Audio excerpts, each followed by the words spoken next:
me okay? Yep, cool. Kia ora. It's lovely to be here and hard to follow some of these talks that you've had today, which have been absolutely amazing, right?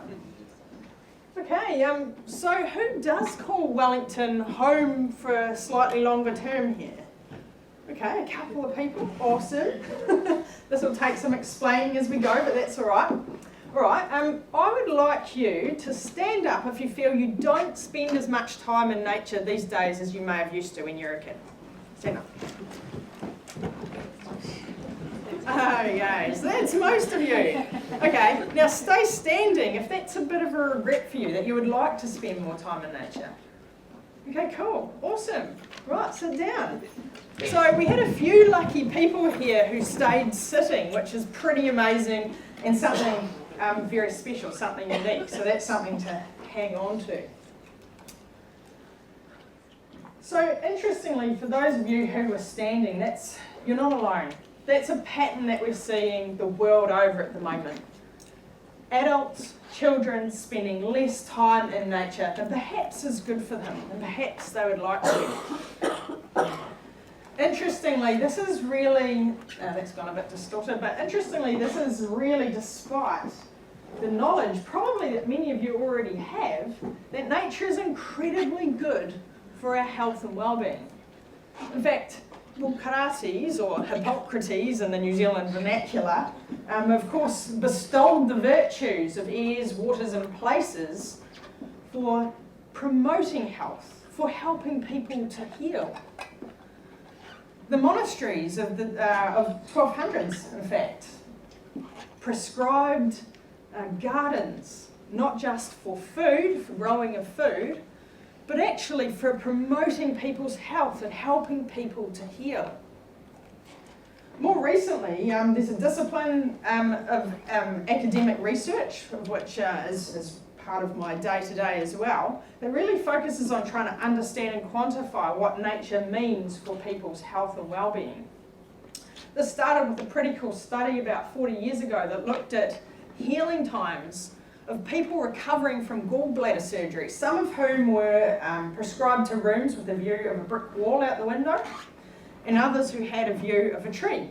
People with a view of a tree got out of hospital at least one day faster. And if you scale that up and think about that at a public health level, it just starts to indicate the importance of natural spaces for who we are, for our health and well-being.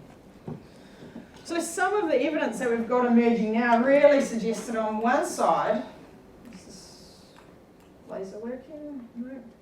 On one side, we see if you spend in time in nature, you see reduced mental fatigue and stress, reduced levels of blood pressure. In fact, in some instances, we've found that people are less likely to die of cardiovascular disease in neighbourhoods with higher levels of greening. And these studies all take into account the other reasons why you might suffer from some of these issues. On the flip side, and perhaps more important for us in our working careers, we see improvements in cognitive function with a simple glance out the window at trees, at nature. We see improvements in mental health, and this is quite a marked effect.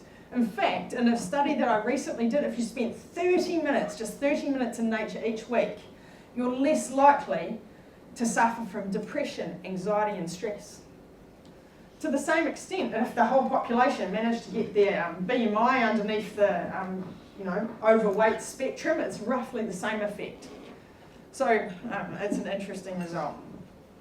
We also see improvements in productivity and innovation. Importantly, people who spend time outside in green spaces are more likely to feel part of a community. You're more likely to know your neighbours and be happy to ask them to feed your cat, for example. So a lot of different benefits have come to the fore over around 40 years of research. So this idea, as I mentioned before, that we are spending less time in nature is not new. This fellow, Richard Pyle, he proposed this idea of the extinction of experience of nature. We often hear about extinction of species, but this is about extinction of experiences. So this is a long time ago, 1978, that this phrase emerged. But what we're seeing now is particularly worrying. Children spend on average in New Zealand 50 hours a week in front of the screen. It's a phenomenal amount, and it's very difficult to fit other activities, especially when there's piano lessons and so forth to go to after school, to fit nature in around, that unstructured play that's crucial for child development. Interesting effects coming out as a result of this. A couple of years ago, the Oxford Junior Dictionary redrafted that dictionary, and they've actually substituted words that would have been present 40 years ago, such as acorn. This example is changing words like acorn and buttercup in favour of broadband and cut and paste. So we're seeing these changes, this change in experience of nature, actually affect our society, our culture, and how we grow up. As a net result, what we see, even in the greenest cities in the world, almost half of all people never get out in any single week into their green space. They jump in their car in the morning, they drive to work, park in a parking space, go into work and do it all in reverse at the end of the day, spending no time in any kind of natural environment.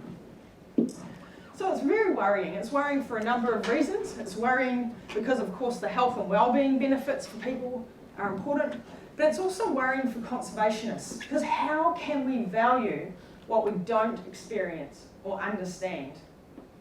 So that's something in particular that Zealandia is coming at this from. Zealandia is about providing a means and a motivation to experience and engage with nature. So just a hands up, who has heard of Zealandia before? A few of you, have any of you visited? No? Okay, one up there. Awesome. Zealandia had a vision. Around 20 years ago, this place started. The vision was, it's a 500-year vision, imagine a valley just 2 kilometres from the CBD of Wellington, cloaked in towering podocarp forests. By day it rings with the coughs of the tui and the chiming notes of the korimarko, which is a bellbird. By night you can hear the haunting calls of the mopok and the cries of the kiwi. Now, 20 years on from the valley's inception, this 500-year vision is seeming quite achievable, because what we're seeing is not just the transformation of a valley, but the transformation of a whole city. Zealandia was a very new idea when it was established. It was the idea that a fence could be used to exclude introduced mammalian predators. New Zealand wildlife has suffered massively as a result of the introduction of things like possums and rats and stoats, things that our native wildlife is not used to or adapted to. So this structure here, this fence, it seems quite crazy, but they spent years and years and years doing a number of trials with thousands of animals to try and prevent, for example, cats from getting in. It's got lots of little features that contribute to this. Let me see if I can get this. Oh, there we go. So, for example, that little flap there, every bit on this fence has a real purpose. And that little flap was put in place because someone saw a mouse wrap its tail around a rivet and almost javelin itself over. So these animals have this incredible ability to get through and get past any kind of structure. A fence is amazingly effective. So it was put up, the valley's about 225 hectares, and restoration began in earnest. What we saw as immediate result was that species such as the kōtukutuku, or this beautiful fuchsia, it's the world's largest fuchsia, it's a tree, started to flourish. This particular species gets nailed by possums that were introduced from Australia. By this species flourishing, you can see it's probably a lovely source of nectar with these beautiful pink flowers for our birds. And so, of course, we started to see a response in our bird populations. After that fence went up and those introduced mammals were eradicated, a real fluster of reintroductions began. Species such as this bird, which is a beautiful bird. I'm hoping you guys can get up to Zealandia while you're here, because it's amazing to experience what our native forest would have looked like. But this guy, this was a near-threatened species, has been reintroduced, and now we've become a net exporter of them into the surrounding landscape. It's the tiaki, or saddleback. Kākariki introduced, again an incredibly successful project, not just filling the valley, but again starting to brim over the fence. The hihi, we only have 100 of this bird. The hihi, you can see it's in Wellington colours in yellow and black. This hihi, it's highly threatened, very difficult to look after. Again, doing extremely well in Zealandia. So coupled with this flourishing forest, we also have this program of creating the motivation to connect with nature. So I need to figure out the exact statistics, but I believe we're the most visited natural location in New Zealand in terms of actually providing people with that engagement with wildlife. We have a significant education program connecting around 11,000 Wellington kids per year with nature, not just in the sanctuary, but learning how to create a nature-rich schoolyard for themselves. Now, I mentioned briefly that really that original vision was about creating this flourishing valley. But it's become much more than that, and we're seeing this incredible transformation of our city. This species here, the tui, you are highly likely to encounter this one as you walk around the streets of Wellington today or tomorrow.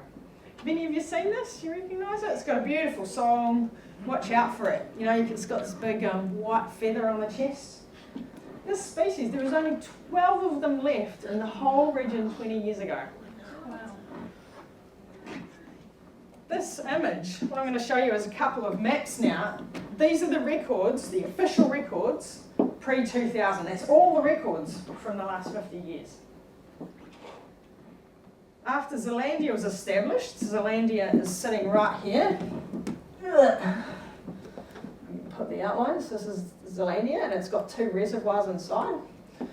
So after it was established, 2005, we started to see the increase in these birds across the whole city. By 2010, the city's absolutely riddled with them. If this was an invasive species, you'd be in panic.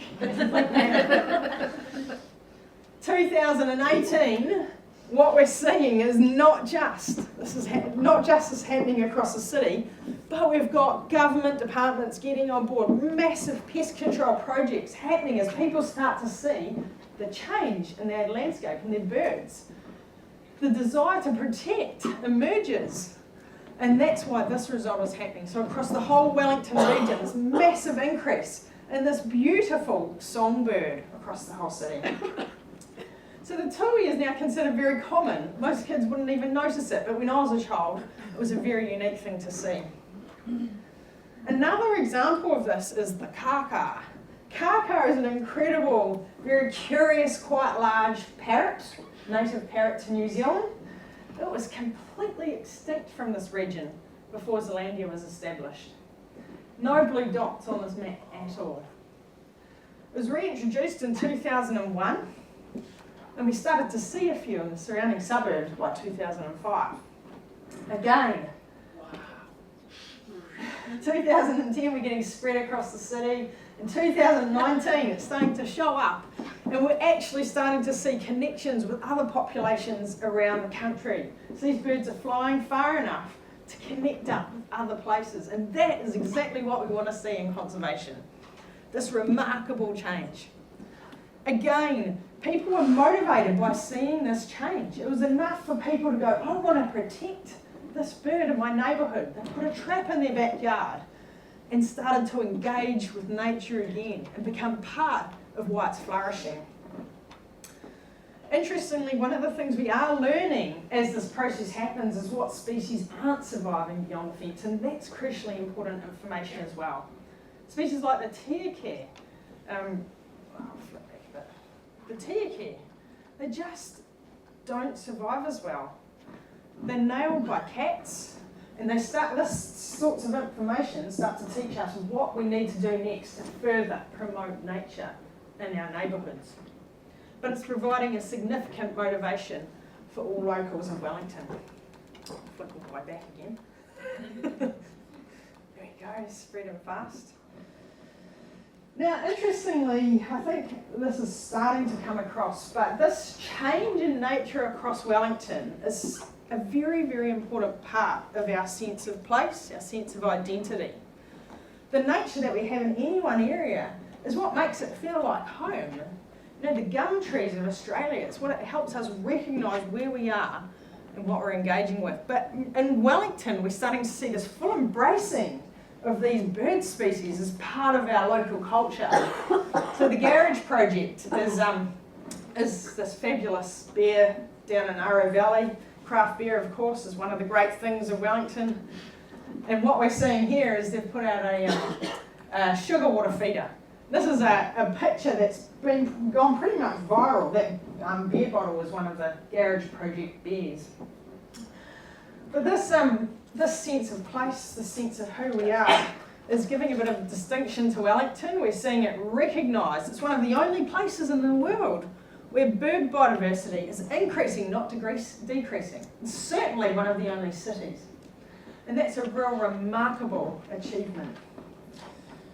Now, of course, tied to this, and this is where I started this particular talk, is that idea of the health and well-being benefits of nature. We saw this slide earlier. Some of these effects that we gain from spending more time in nature. What we're seeing in Wellington now is not just this engagement with nature, but we are starting to detect the effects on people's well-being. So I've just launched a recent study which is going to track well-being over time. But what we're seeing is that, for example, people who engage in trapping, just trapping, they're part of their community networks, their level of social cohesion is going through the roof. People are meeting their neighbours for the first time because they're becoming part of a community trapping group. For a city like Wellington that's massively influenced potentially by natural disasters, earthquakes, this sort of resilience is absolutely crucial for providing us that sense of safety, that sense of community when we're facing those tough times. We're also seeing quite impressive changes in people's mental well-being. So people who are engaging with nature, who are noticing the birds out their windows, have a markedly lower chance of having depression, anxiety and stress. So just the presence of these birds, but also equipping people with the ability to recognise them and feel that sense of connection, is transforming our health and well-being, which I find quite a remarkable and powerful change. So I think that's where I want to sum up. I think, we started off thinking about our own connection with nature. Are we spending as much time as we'd like in natural environments? A lot of you said you weren't. What we have is a lot of reason, and of course this is linked to some of the previous talks we've heard, to actually make that time for yourself to reconnect with your natural environment, wherever that may be, whatever place you're in. And certainly while you're here, take notice of those bird species and delight in the fact that they weren't here 20 years ago. I personally feel very strongly that we need to demand more from our cities.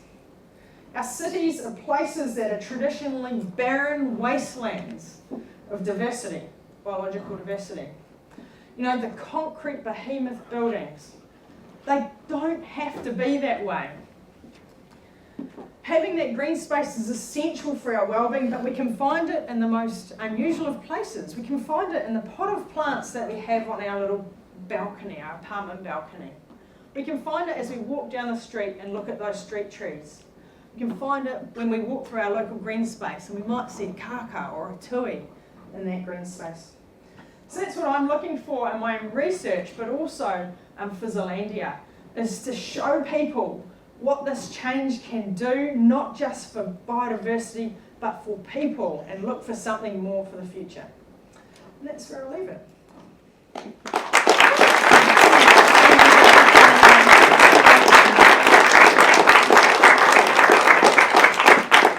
So as many of you know, we are very lucky to have as our volunteer opportunity this year, Zealandia. So I'll go over that in a little bit, but we are super thrilled to be sending a whole squad of nomads to get our hands in the dirt and help out with this amazing project. So I'll start with the first question and then raise your hands and the mic runners will come to you if you have a question for Dr. Shanahan. So how do you think we, as people who are from all over the world and travel all over the world. You said we should expect more from our cities, and I think we should. How do we go about doing that? How do we go about encouraging something like Zealandia in other places? Because it's so unique. It is, yeah, and a particular challenge if you are moving around. But I think one of the first things you can do is start to actually actively engage with these places, because that often is how cities are measuring the success of them. So just spending time in some of these natural places is not only good for you, but it also helps cities realise the value of these places. I guess it depends in part how long you're in a place. If you're there for a year, there's no reason you can't pick up a pot plant and pop it on your balcony, but focusing on species that might attract the pollinators and the little insects is a really good way to go. So yeah, there's lots of little things you can do, from as simple as visiting that local green space through to starting to foster your own little patch of green. I love it. Nomadic patches of green. Yeah. Do we have questions for Danielle? Up there in the back, maybe?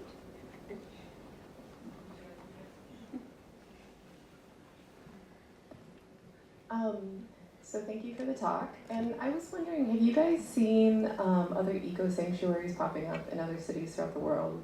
Because you guys are really unique. And I know, like with the predator fence, that was a big part of why it started. And other places don't necessarily have the same issue with predators. But having that eco zone where you can envision, because I thought like part of your mission statement was we want to help people imagine what New Zealand looked like before white people came to this island, right? And just you're giving people that transformation when they step through the gate. So have you seen this popping up in other places in the world? Yeah, we have actually. So we've got similar places, of course, across New Zealand. Once the fence concept was proven, because this was the first multi-species predator fence in the whole world, once that concept was proven, saw a multitude popping up. So we've probably got, say, 30 or 40 around New Zealand now. But we also saw other places, like a lot of places actually do have a similar problem, maybe with different species, like Singapore has an issue with snakes. Australia has an issue with cats. So we're seeing a similar model popping up. The crux of your question there, I think, though, is whether we're seeing this near cities. And this is an interesting one, because of course cities, the cost of doing this kind of work is massive. You've got basically a lost opportunity cost. This land that we're in could have been developed and probably made millions for some developer, to pop in a bunch of houses and sell them. But where we do see the opportunities in particular is through water reservoirs. Every city needs a water supply. And across the world, if you look at any major city, they've got something nearby which could form a similar function, or does form a similar function, but maybe could do with a bit better management, for example. So I think that's the model that I think is quite important. There's also a lot of potential for providing carbon sinks near city. Natural areas also provide a lot of other services like air purification. So especially some of our mega cities, this is one of the most important concepts we can hang on to, is holding on to those large patches of bush that are nearby, often because they are there for water supply. So yeah, it's a concept that I think people are starting to sit up and take notice of, partly because of the change that we're seeing in the biodiversity here, but I think we've still got a bit of a way to go to really get that momentum up. So it was a bit of a long-winded answer, but it's interesting. More questions? Zealandia? I have another one. So what about, like, because we're sending a squad of volunteers to help, how can people get involved, like, in other types of places? Do you recommend reaching out and seeing if you can help in any way? Absolutely. So anywhere you go, you'll find active community groups who are into doing stuff for the environment. Of course, there's the extreme you can take, like planting trees, but I think it's really worth remembering that any small action you take can have a positive impact on the environment. So just avoiding chucking a piece of gum down on the street, or simple things like that little pot plant I was telling you about. These things can actually have a surprisingly positive impact on the ecosystem you're living in. So yeah, a whole scale of ways you can get involved. Awesome, wonderful. I have a question. Yes, Jade. You were talking about trapping communities. Yeah. What are you trapping? The trapping, so mostly these communities are focused on trapping rats and stoats, so the mustelids, these long, ferrets, that kind of thing. So they've all been introduced to New Zealand and have just absolutely massive numbers. So 1 in 4 households are trapping in Wellington now, part of a trapping community. So this is not a small movement. That's huge. Yeah, absolutely. And huge proportion of Wellingtonians are supportive of this vision as well. So 93% are super keen on becoming the first city in the world that's rat-free. We're on that trajectory at the moment. But to get that level of buy-in, 93% is supportive. Yeah, it's really awesome. Mm. Well, everyone, please give Danielle a round of applause. Thank you so much.